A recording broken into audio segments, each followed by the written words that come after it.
Hi, I'm Rob Clarke with Clarkey Contracting. I've been working maintenance on harbour authorities for over 25 years. I've learned a few things about taking care of the docks. So I've teamed up with the Harbour Authority Association of British Columbia to put together a series of maintenance training videos to assist harbour authorities in maintaining their facilities. This is the first video of the series, and it's aimed to teach new harbour employee on how to do a dock walk, what to look for. I'll explain the different systems on the dock, some basic terminology, everything from gangways, winches, breakwaters, your electrical system, everything needs to be looked at daily. If you're a new harbour employee, be sure you go on the HAABC website and familiarize yourself with the new worker orientation checklist before you get going.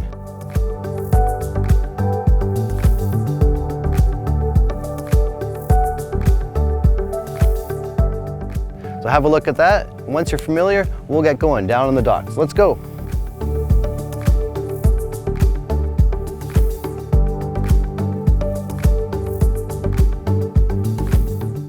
Performing a dock walk is one of the primary duties of the harbour staff. You want to get down on the dock and ensure it's safe for all harbour users.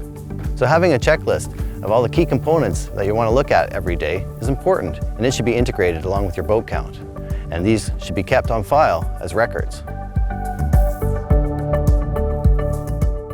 Here we are at the top of what's known as a pedestrian approach. It's at the top of your gangway down to your facility. It's kind of like a funnel where all the harbour users have to go down through the approach to lead down to the facility.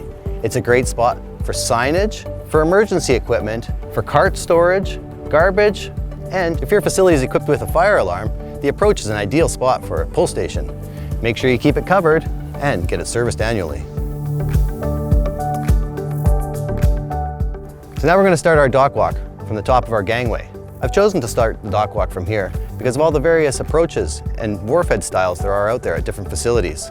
I like to stop about halfway down and look out at the harbour and look around to see what boats are in the facility and if anything looks odd that I need to go check out right away. So daily checks of the gangway would include, is it sitting level? How's it look down there? Have a look at your decking, your matting, cleats if you have them, and just a visual look of your ramp pins are good too. So at the bottom of the gangway, we have a transition ramp here and a transition strip where it meets the dock. It's painted safety yellow to alert users to the tripping hazards. Just like a dock transition or a float junction, any time it should be painted safety yellow. So down on the dock, there's four main systems we'd like to look at. There's your life-saving system, your electrical system, your domestic water system, and what I like to call your dock system. Ensuring the health and safety of the harbour users is a critical part of the dock walk. This means checking for items or issues that could lead to property damage or physical harm. So this includes keeping water hoses coiled, avoid storage of items or debris on the floats, and routing electrical cables between the dock boards where possible. So first up, we have our life-saving system. It includes our fire system, which is your valves and your fire extinguishers, your safety ladders, and your throw bags and life rings. Daily checks of the fire valves would include making sure that it opens and closes and your cap's on snug. Here we have one of our safety ladders. Part of your daily check is just to ensure that no boats are tied to it and that your bumpers are present. A daily check of your fire extinguisher would involve having a look and making sure that it's charged and in the ready position. This harbour has put their life rings on the back of their fire extinguisher boxes. Make sure they're clearly labeled. And if you have a rescue throw bag, make sure it's rescue ready. So the electrical system on the dock usually consists of some distribution cables and a couple different types of kiosks. This larger style contains a transformer, which regulates the power to the other panels. When checking your electrical kiosks, you want to make sure that the doors are kept closed and they're well labeled. So each day, you want to open up the cabinet and have a look in here to see which vessels are drawing power. Here we have a large number of vessels plugged into this cabinet. We want to make sure that anybody using power is using the right size cord for the amperage that they're drawing.